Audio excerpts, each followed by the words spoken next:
our goals for this evening are we are going to practice a few new thinking routines. We're going to be considering the role of bias and the power of perspective in our teaching and learning.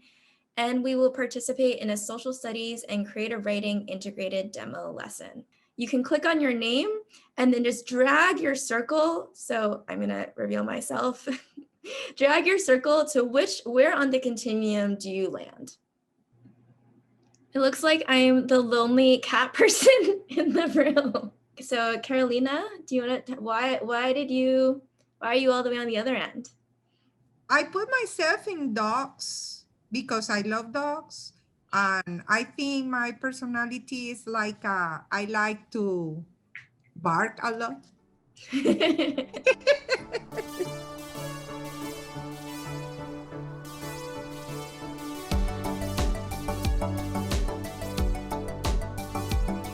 I'd love to hear how your conversations went. Do we have somebody from group 1?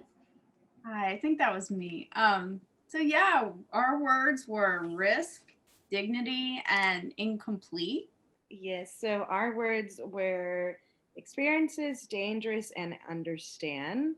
So as consumers of media, it's our responsibility to read with a critical eye, and then also to teach our students how the perspective of the storyteller can significantly alter the story that's being told.